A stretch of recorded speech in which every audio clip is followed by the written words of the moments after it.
through? So Alita just mentioned time. The next thing on our term sheet is the term of the license agreement. How long does it last?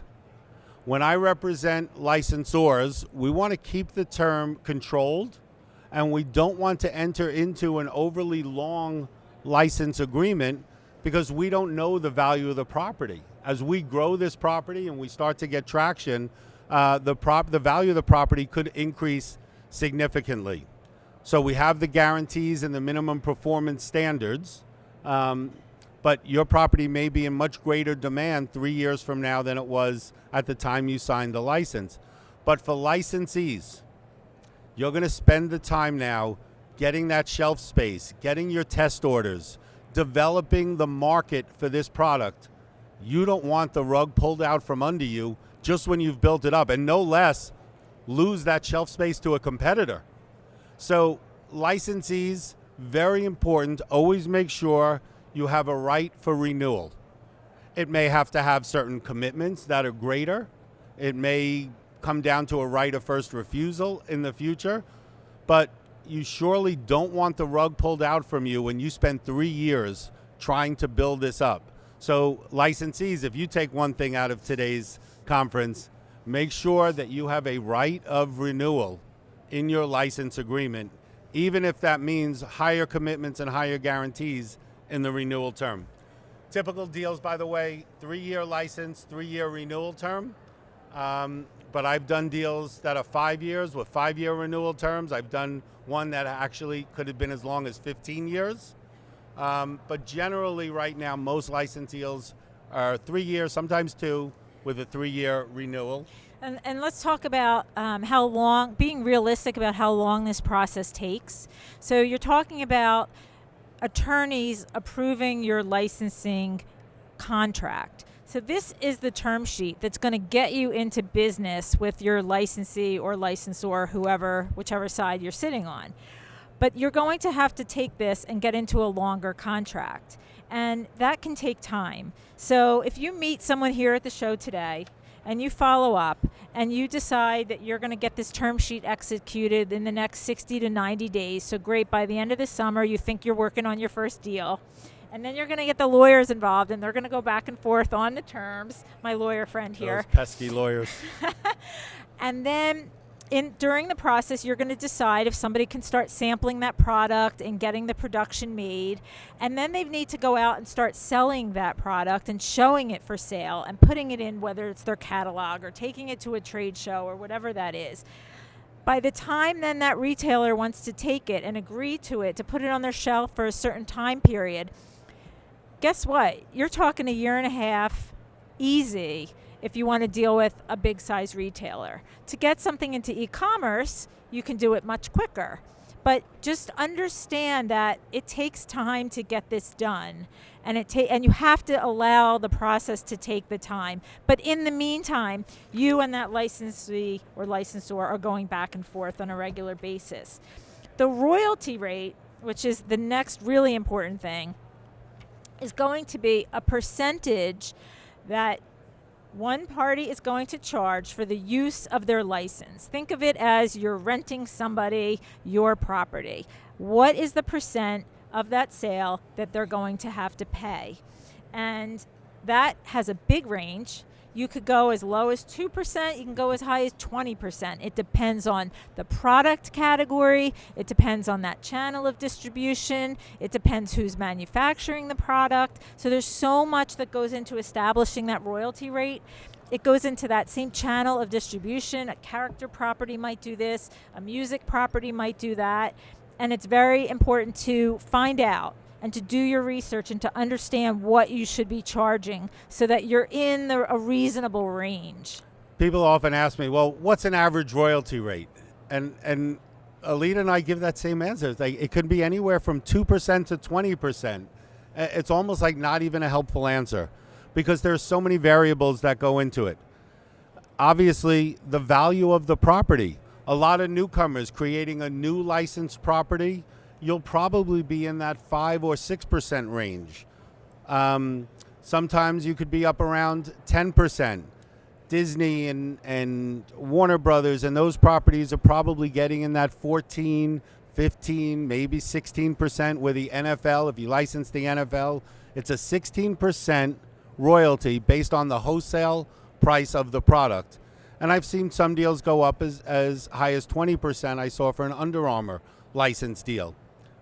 Probably worth 20% of wholesale to put Under Armour's brand on your product. But not only does it depend on the value of the property, but also the product. Is it a high margin product? Things like jewelry or perfume or liquor that may have higher margins? Or is it a commodity driven, a consumable product where every penny that goes into that price point makes a big difference? So the property, the product, and the channel of distribution. Because if you want to be selling products that are at Walmart and selling that kind of volume, you're not going to have the same healthy margins if you sold that product at Neiman Marcus or Barney's or a high-end store that there's a heavy margin. So licensees, very important that you look at the margins and make sure that you can afford that royalty based on, most of the time, based on the wholesale, net wholesale sales. So it's important that you define a formula for net wholesale sales, especially if you're also into retail and e-commerce. Sometimes you could base the royalty on the retail sales, but it's important that you define what that net is. Net of what? Margins, markdown allowances, advertising allowances that sometimes have to contribute. Sometimes shipping could be a cost in there. Or is it the net profit margin? Licensors, you probably don't want to do a license based on net profit. Do it on the net sales revenue. So there's a lot of things to think about. There's one also alternative that we didn't talk about yet. That's your agent, or you might be doing with directly something with a retailer, and you might not even realize this, but sometimes it's possible to do something with the retailer where the retailer takes the license and they manufacture the product, and that's called a direct to retail relationship. And if someone you are brought to the table to discuss that, the royalty rates on that type of deal are very different because you're dealing directly with that royalty, with that retailer. You're talking directly about marketing opportunities, how much or how little that's going to be marketed. You're responsible for your brand, so you still are responsible for marketing that brand, and you want to understand what you can and can't do if you go to a DTR, a direct-to-retail relationship. So that's just another type of agreement that could be brought to the table. And there are companies, everything from like a Walmart to a Target to a Bed Bath & Beyond, that all do direct-to-retail. In fact, we just did a recent deal. I don't know if my friend Maury is here in the room. He just pulled off a great deal. There was a great Shark Tank property called the Cupboard Pro. I don't know if you saw this episode of Shark Tank. The father had developed a great cutting board and then passed away from 9/11 complications. All 5 sharks went in on this property, and they did a direct-to-retail license. That product is now at Williams-Sonoma. And the proceeds go to kids were on, right? The proceeds go to the family and the charity. So that was a direct-to-retail license for a special product, a licensed product.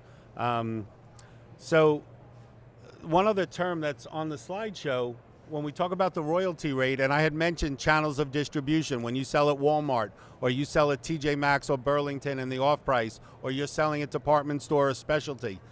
Another great trick for licensees and fair for licensors is a tiered royalty rate.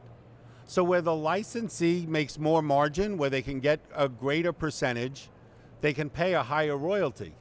But when they have to sell it at a discount to TJ Maxx or Burlington, or cut the margins even smaller to get Walmart or Costco business where the volumes are going to dwarf that of the department store, well, let's do a lower percentage because the licensee is making a lower percentage. So a tiered royalty rate, say 8% for department and specialty store, 6% or 5% for TJ Maxx, Ross, and Burlington, the off-price channels, and maybe even 4% for Walmart or Costco, where the volumes are much more significant and the margins are even lower. So again, a tiered royalty rate could be a very effective negotiating tool when it comes to the royalty rates. Another thing that's really popular these days and has been for the past pretty much like decade is collaborations. So you might see two brands that you really like together working together. Maybe there are two brands on the same t-shirt or two brands on the same bag. And you might think as the licensee, oh my gosh, how am I going to afford to pay, the band AC/DC and pay, Superman to combine them and put them on your product? And the good news is there's something called, I'm blanking, the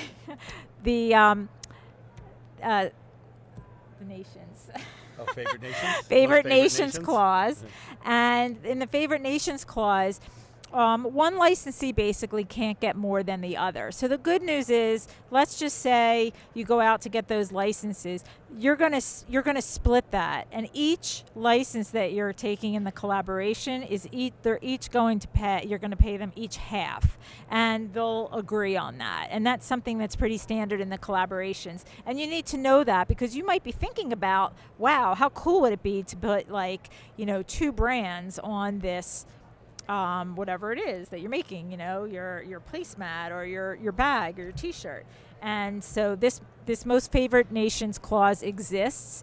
It's a contractual clause, and that will allow you to split the rates so that you're only paying once and you're splitting it. So now that we know the product,